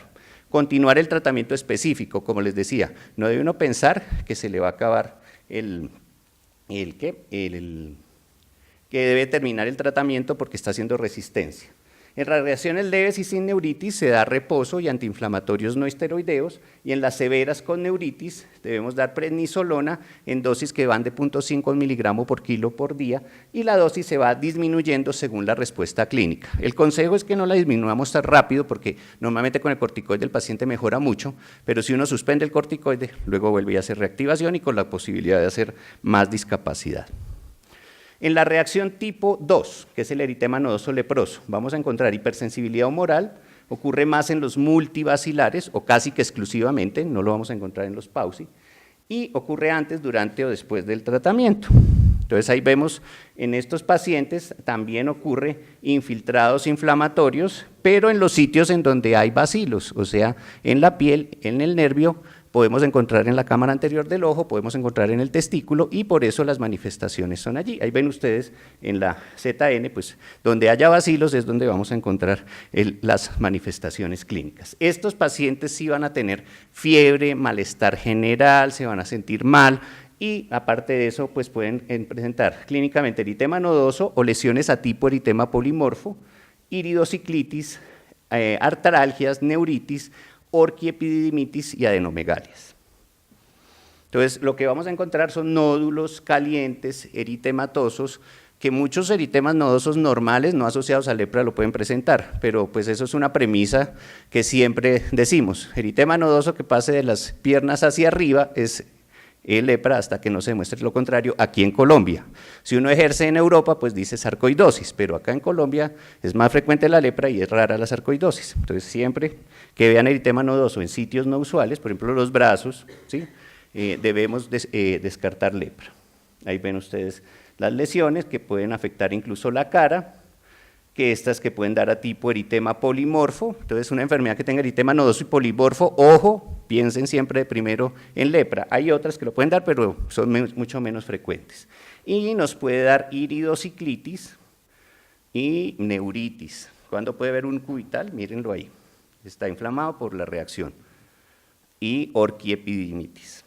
Y es bueno saberlo porque tuve un caso en paciente que le hicieron orquidectomía, que porque como estaba inflamado el testículo, el señor con lepra y reacción. Y después en la biopsia hacía eritema nodoso, pues reacción leprótica, y se quedó sin un testículo. Aquí vamos a la reacción tipo 3. El tratamiento. Continuar el tratamiento específico y dentro de los estándares pues está la talidomida, recordar que es una droga que es mutagénica, que toca, teratogénica, perdón, que toca hacer métodos de anticoncepción o idealmente no darlos en mujeres con riesgo de embarazo, los corticoides, y el pronóstico puede ser malo por las secuelas que tenemos. En casos leves y sin neuritis, el reposo y los antiinflamatorios no esteroideos y lo que les decía, buscar focos asociados. Y en reacciones severas o con neuritis se pueden usar dosis de talidomida de 100 a 200 miligramos al día, pero incluso hay casos reportados de hasta 600 miligramos cuando son reacciones muy severas. Y la disminución también debe ser decreciente según la respuesta. La talidomida es bendita, uno le da al paciente la talidomida y al día siguiente casi que está milagrosamente bien. Y usted le quita la talidomida y al día siguiente está terriblemente mal. Entonces uno tiene que hacerle la disminución muy poquito. Y también se pueden usar corticoides en dosis iguales a las que hablamos para la reacción tipo 1. Por último, la reacción tipo 3. ¿A quién le da? A los lepromatosos no tratados. Si se dan cuenta, es diferente el espectro de presentación que a los anteriores. Entonces, por eso consideramos que está dentro de una clasificación diferente. Aquí, fisiopatogénicamente, lo que vamos a encontrar es una activación de complemento local en donde hay bacilos, que ya vamos a verlo, y como ocurre a nivel vascular, pues vamos a encontrar una vasculitis leucocitoclástica que nos lleva a una vasculitis necrotizante desde el punto de vista clínico. Creo que acá podemos ver cómo se van generando una gran cantidad de bacilos y sobre todo a nivel del endotelio, ahí están cargados el endotelio de estos pacientes, el endotelio de los vasos cutáneos. Entonces, ese carga bacilar daña el endotelio, activa el complemento a nivel local y nos produce las lesiones clínicas, que vamos a encontrar inicialmente como unas lesiones livedoides que empiezan a ser lesiones necrotizantes como de aspecto estrellado, porque hace una vasculitis cutánea, que puede ir progresando y dar cuadros muy severos de necrosis cutánea.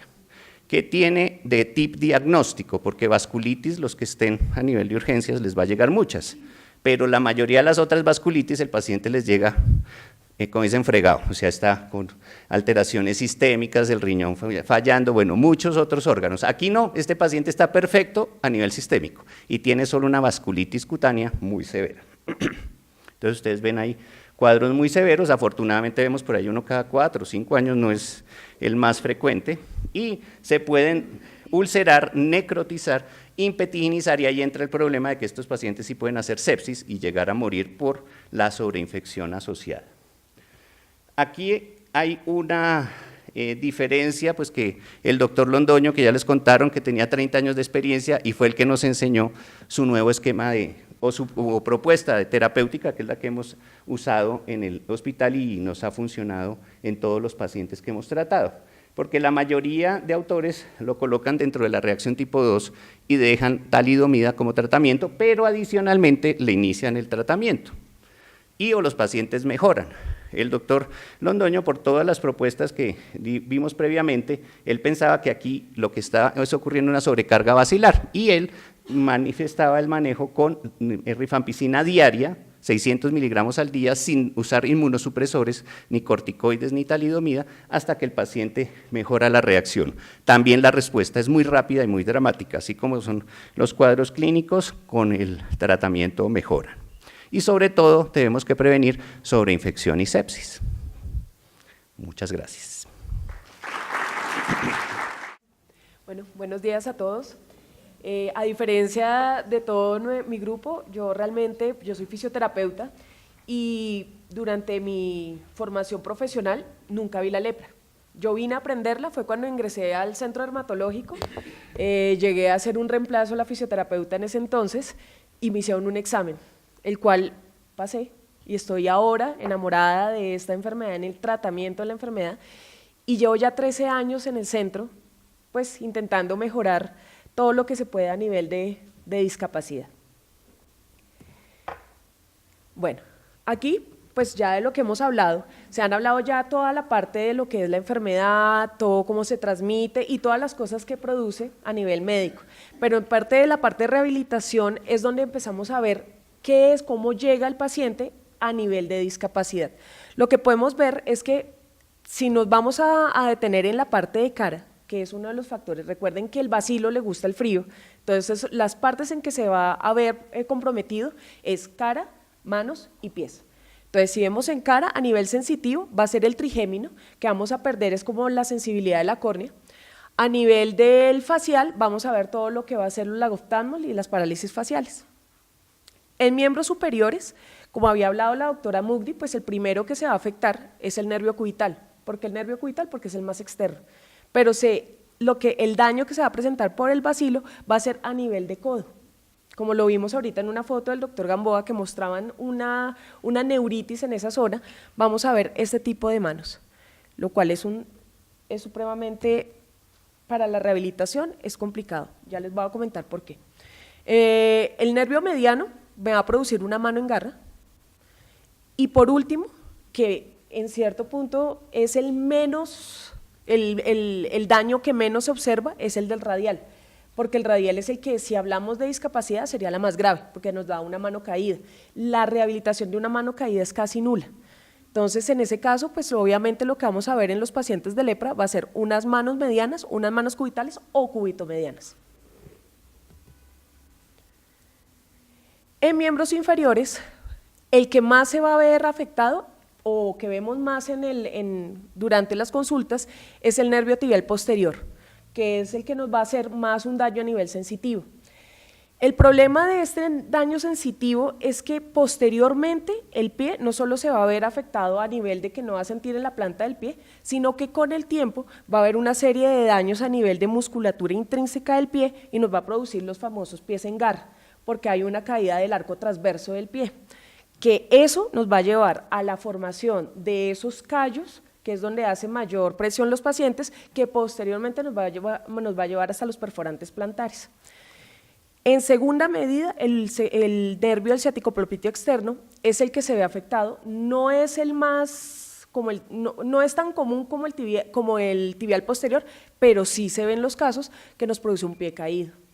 Estos casos, normalmente, todas estas discapacidades que se presentan nos van a llevar a una serie de actividades en las que nos va a tocar mirar qué tipo de tratamiento en rehabilitación se va a realizar.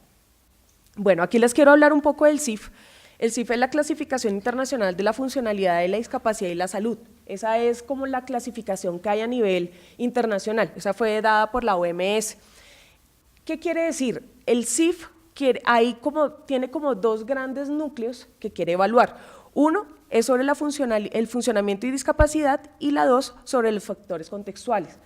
¿Qué pensaría uno? Que el CIF es una buena herramienta para saber no solo la discapacidad que tiene un paciente, sino también saber a nivel social cómo se encuentra. Pero en la enfermedad de lepra, por lo que no es tan conocida, la OMS lo que hizo fue tomar solo una de esas dos partes del CIF para crear la valoración de discapacidad perteneciente a esta enfermedad, que fue la valoración, o sea, la valoración de discapacidad de la enfermedad de lepra solo se toma en el dominio del CIF cuanto a la funcionalidad y discapacidad vista a través del componente del cuerpo, o sea, de las funciones de los sistemas corporales y otras de las estructuras del cuerpo.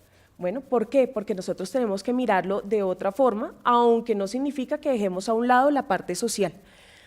La valoración de discapacidad, se formaron dos de ese CIF, se crearon lo que fue la ficha neurológica simplificada y la clasificación de grados de discapacidad, que es con lo que nosotros hacemos la valoración y se determina cómo está el paciente en esta enfermedad.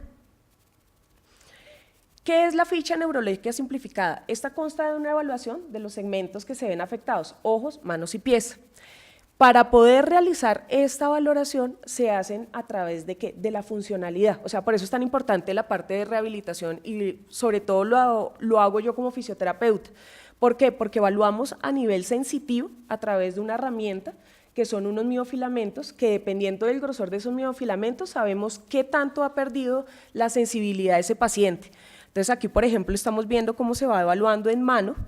También tenemos un kit de manejo que es un kit muy funcional, es un kit muy económico para poder hacer esas evaluaciones, si se requiere en otras partes del país, y se hace desde la evaluación, desde la parte de sensibilidad de la córnea, hasta la parte de la parte visual, o sea, si el paciente está viendo o no, está viendo o no, se hace la parte de la palpación del nervio, que en miembros superiores solo se podría palpar el cubital de forma fácil, y en miembros inferiores sí ya sería el tibial y el ciático popliteo, y la valoración de fuerza muscular.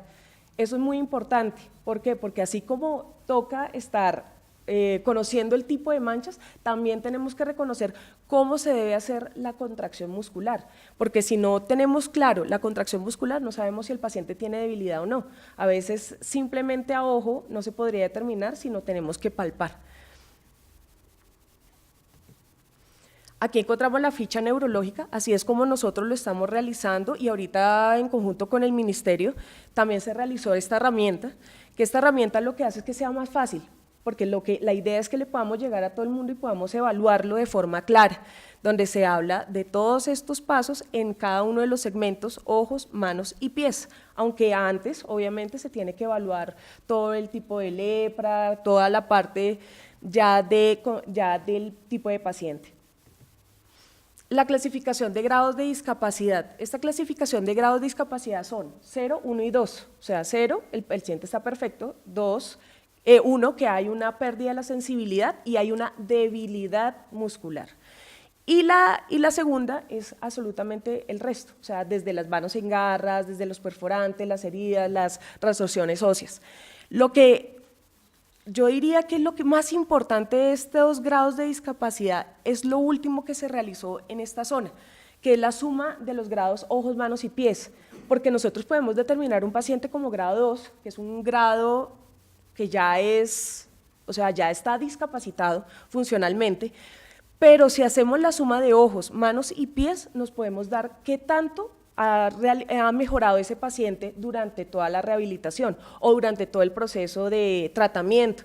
¿Por qué? Porque si tenemos un paciente puede estar en un grado 1 en ojos, pero un grado 2 en manos porque tiene heridas y tiene algo de debilidad muscular y ha perdido la sensibilidad por una reacción, pero con el transcurso del tratamiento mejoró esa reacción, mejoró algo de la sensibilidad y ha recuperado fuerza muscular, podría estar en un grado 1. Entonces ahí es donde vamos a ver realmente el progreso de un paciente.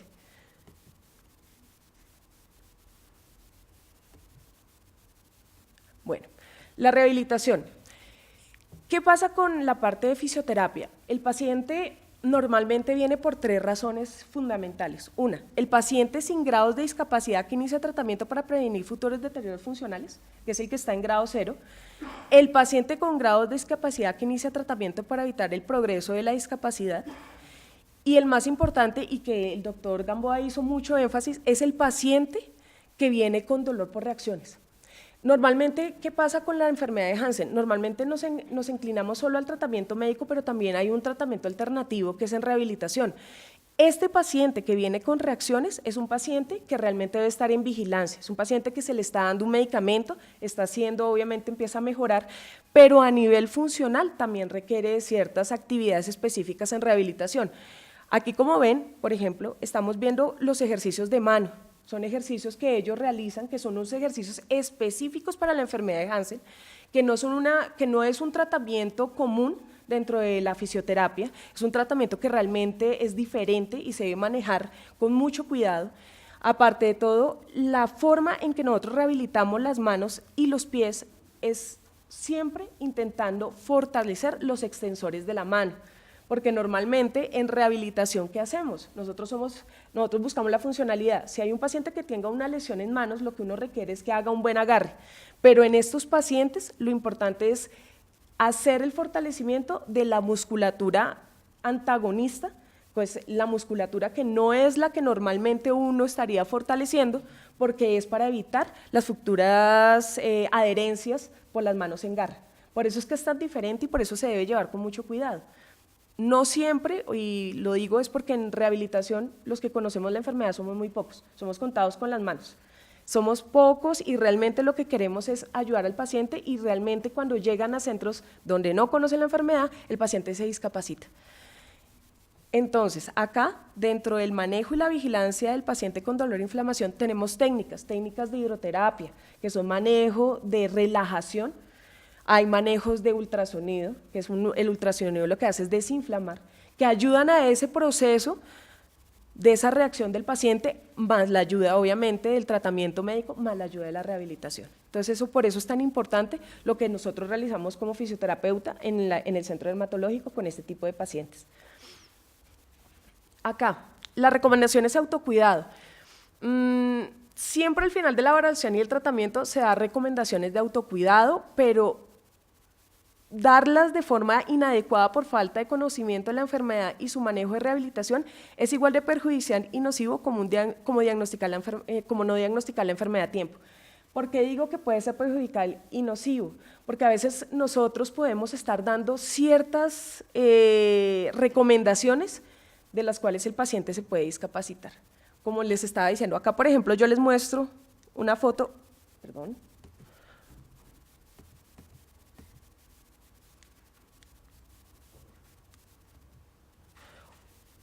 Una foto de la famosa bolita antiestrés. Eso se realiza mucho en rehabilitación, las bolitas de mano, los Digiflex y otra serie de actividades que uno maneja en rehabilitación, pero que en esta enfermedad no se debe hacer. Si ya nosotros de inicio le estamos dando una recomendación de hacer ejercicios de mano inadecuada, lo que vamos a hacer es aumentar ese riesgo de la discapacidad. El uso del calzado, el calzado de ellos es diferente, el calzado de ellos no, es casi como parecido al calzado del paciente diabético, es un calzado que debe ser diseñado para el paciente, con todas las estructuras como esté el paciente en su momento. ¿Por qué? Por las reacciones, también por los perforantes, también porque hay resorciones óseas. Las resorciones óseas hacen que los pies sean más pequeños. Entonces, por dentro de ese tipo de calzado es como si viéramos una canoa. El piecito, el piecito en su forma como queda dentro de esa canoa y ellos caminan como si se estuvieran balanceando. Por eso a veces uno cuando los ve llegar, ellos tienen una inestabilidad inadecuada, por esa pérdida de la sensibilidad y por ese tipo de malformaciones que ya tienen por la enfermedad en los pies. Entonces, son muy importante el tipo de calzado, el tipo de manejo de plantilla. La plantilla en el momento en que el paciente está anestesiado debe usarla. ¿Por qué? Porque pues obviamente él debe estar pisando más duro para poder escuchar cuando camina, ¿cierto? Porque no tiene la sensación del caminar. Esta plantilla tiene una base metatarsiana para subir ese arco transverso que se ha ido cayendo. Todos ese tipo de indicaciones deben ser adecuadas y propias para el paciente de Hansen. Además, todo este tipo de reacciones y compromisos que se ven en estos pacientes, pues hay que determinar el tipo de tratamiento que sea en rehabilitación. Aunque yo manejo una serie de circuitos para ejercicios específicos para ellos, también depende de cuál es la calidad del paciente. Lo otro importante es que se está empezando a manejar también tratamientos para pie, o sea, no solo estamos haciendo encaminados solo a mano, sino también a los pies. Gracias. Bueno, muchísimas gracias por esta invitación. Como todos mis compañeros y colegas, la idea es contarles un poquito nuestra experiencia con esta enfermedad, que la viene uno a aprender es en los escenarios reales donde nuestros pacientes están. Nuestras universidades tienen una falencia muy grande en el tema de lepra y por eso no la conocen. Entonces, sí, gracias. Vamos a contarles un poquito de la experiencia desde el laboratorio, ya que como han podido ver, lepra se diagnostica es con clínica, pero el laboratorio tiene una participación muy importante porque apoya todo el ejercicio de este programa. Cuando nosotros hablamos de bacterias, siempre hablamos de que la habilidad de replicarse de las bacterias es la que nos determina su capacidad de viabilidad. Y con ello, entonces, nosotros siempre trabajamos en bacteriología para diagnóstico, para ayudar a interpretar la interacción hospedero-microorganismo, para comprender la patología de una enfermedad y poder así aportarle a los tratamientos. Pero resulta que con lepra, como han podido ver, pasa cosas muy distintas. Partimos del hecho de que no se replica en el laboratorio, o sea, nosotros no la podemos multiplicar en una caja de cultivo como pasa con las demás bacterias, y por eso ha sido un microorganismo que ha estado como en el gran silencio del desconocimiento y se abrieron caminos diferentes cuando lograron secuenciar el genoma. Esta secuenciación del genoma nos explicó bastantes cosas, pero aún seguimos con muchas dudas.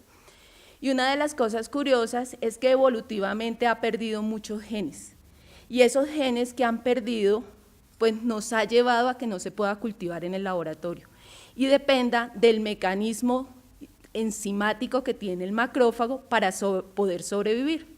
De hecho, si él no está en el macrófago o en líneas celulares en el laboratorio, no podemos replicarlo. Entonces, llama la atención que esta evolución del bacilo pues ha afectado muchísimas cosas y por eso seguimos con la ignorancia del tema. Entonces, como nos decía la doctora Moody, tenemos que es atípico en cuanto a su crecimiento, a la temperatura que se necesita, sus tiempos de duplicación son extremadamente largas, hablamos de 12 a 18 días, las fases estacionarias son muy largas y esto hace que la respuesta inmunológica sea diferente con respecto a las demás bacterias. Aquí tenemos, en resumen, lo que nos genera el que no podamos cultivar este microorganismo en el laboratorio. Nos dificulta hacer pruebas desde el laboratorio, tanto para diagnóstico como para investigación, y una cosa muy importante es que nos encontramos con que vemos bacilos en las muestras, pero no podemos decir si están vivos o muertos, y eso cambia el manejo que uno tiene en clínica. Entonces, ¿qué hacemos? El laboratorio, como les digo, es un aporte importantísimo a todo este manejo del programa, pero desde hace mucho tiempo la única herramienta que se ha venido manejando es la baciloscopia. La baciloscopia en la que utilizamos coloraciones convencionales de Ziehl-Neelsen para buscar ácido-alcohol resistencia, básicamente. Y nosotros utilizamos esto para aportar en la clasificación de nuestros pacientes y poder decir que están dentro del espectro de multibacilares o paucibacilares. Y además, para poder seguir durante el tratamiento a nuestros pacientes. Entonces, nuestra experiencia, tenemos que con los pacientes multibacilares hacemos seguimiento cada 3 meses y paucibacilares al final del tratamiento. También lo utilizamos para detectar posibles recaídas durante el periodo de vigilancia y es así que a los pacientes que han sido clasificados como multibacilares, cada 6 meses durante 5 años le hacemos una baciloscopia de control y a los paucibacilares al finalizar el periodo de 2 años de vigilancia. Es una herramienta que se ha utilizado mucho también en estudios epidemiológicos y nos brinda información importante de cómo está la enfermedad en los diferentes países. Es un procedimiento bastante traumático, lo que pasa es que pues, nuestros pacientes han perdido sensibilidad, pero nosotros debemos hacer punciones en ciertas partes del cuerpo, principalmente en la zona donde hay lesión, en codos y en lóbulos de oreja, buscando obtener linfa debemos obtener muestra que no tenga sangre para que no haya dificultad en su lectura, porque hay veces no es tan fácil, y trabajamos con extendidos que van a ser coloreados con Sil-Nielsen para visualizar lo que es el bacilo que se tiñe de rojo contra una coloración azul de contraste. Nosotros, en Colombia, a través del Ministerio, ha venido trabajando insistentemente en que estandaricemos la metodología en el laboratorio, porque hemos venido manejando una metodología nacional que nos permitió abarcar la identificación y clasificación de muchos pacientes durante todos estos años, pero la idea es hacernos comparables con el mundo y buscar la metodología de Ridley para estandarizarla a nivel nacional. Esta se caracteriza porque toma muestras desde el lóbulo de orejas, lesiones de codos. La idea es tomar siempre de todas las lesiones que aparezcan y hacerle el seguimiento a estas lesiones, buscando cuantificar el número de bacilos que están presentes en la muestra. La escala logarítmica de Ridley, que es la escala internacional, maneja una graduación de 0 a 6 cruces, contabilizando un promedio de 25 campos cuando hay mucha carga basilar o 100 cuando la carga basilar es muy bajita.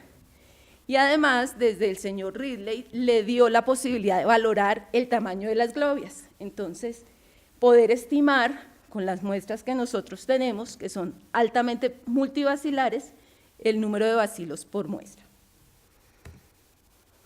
En este momento se está utilizando la escala nacional, que es una escala semi-cuantitativa, y esta escala pues, está homologada a la escala de tuberculosis, entonces está de 0 a 3 cruces y cuantifica un número diferente de bacilos por campo.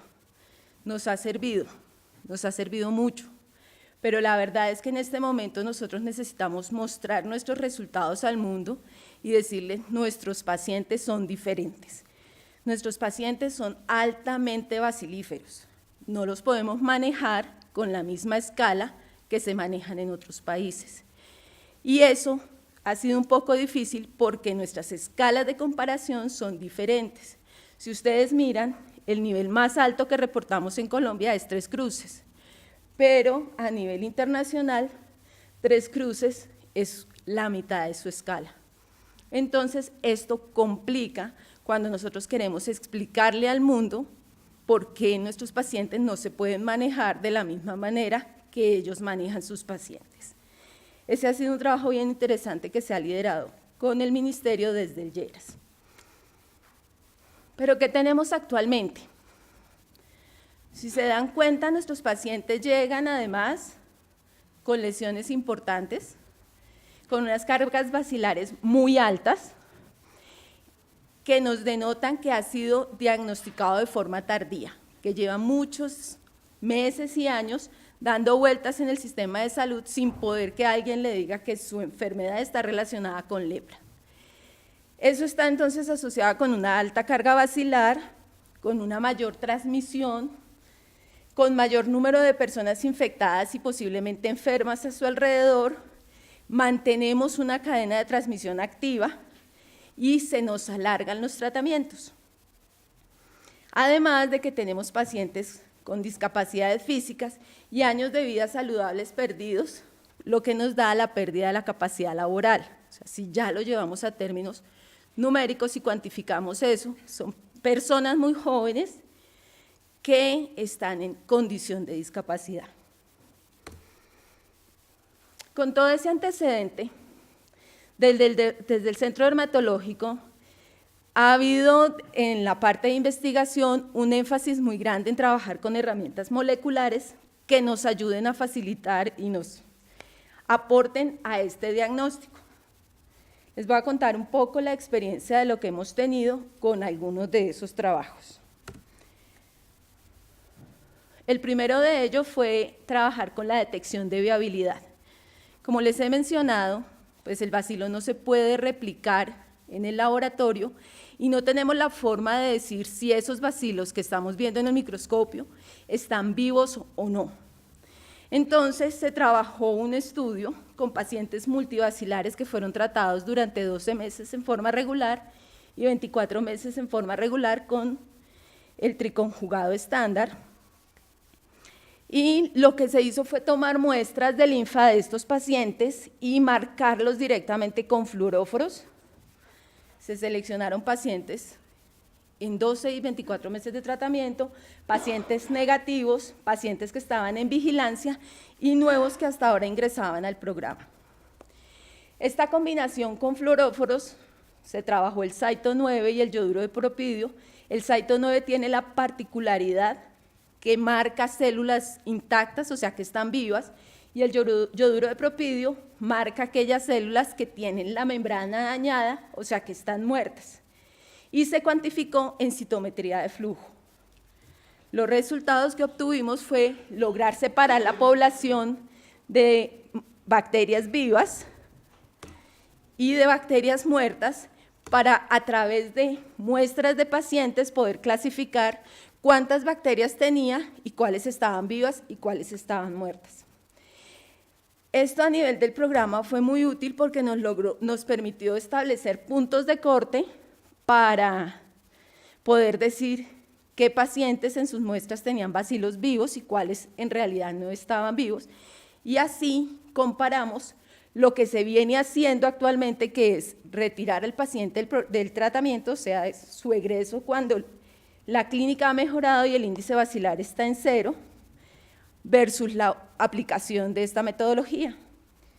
Y pudimos, comparando estos dos parámetros, ver que en el grupo de pacientes que tenían tratamiento regular de 12 meses, si nos fiábamos de los lineamientos normales, no podíamos terminar el tratamiento de ningún paciente. Mientras que si trabajábamos con la metodología que estábamos evaluando, el 14.3% de esos pacientes podían suspender su tratamiento.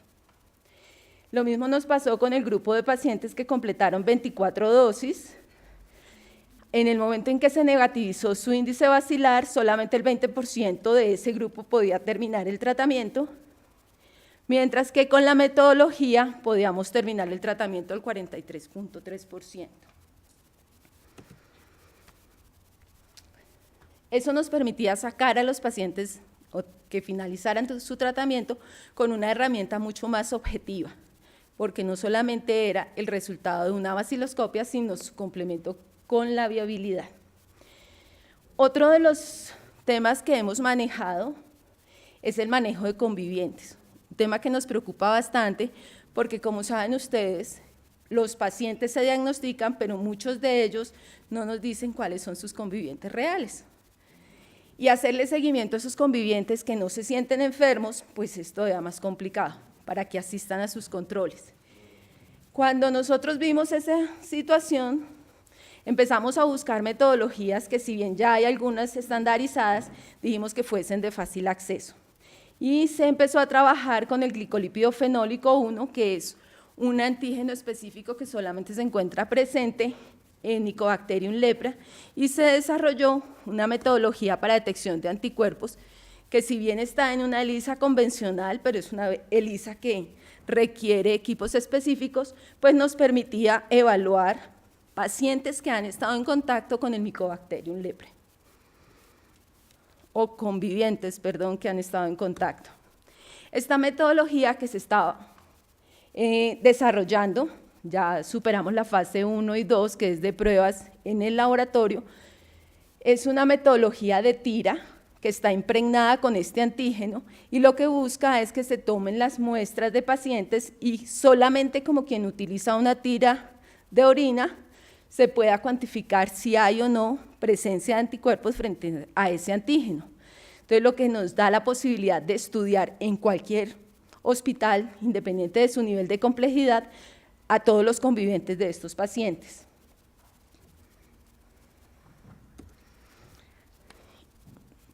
Y por último, pues uno de los trabajos que se ha adelantado también en el centro fue hacer la genotipificación y resistencia, farmacoresistencia, de más de 1000 muestras en un periodo comprendido entre el 2007 y 2008, con el fin de establecer las variedades que el Mycobacterium presenta y la resistencia a los 3 fármacos que se utilizan.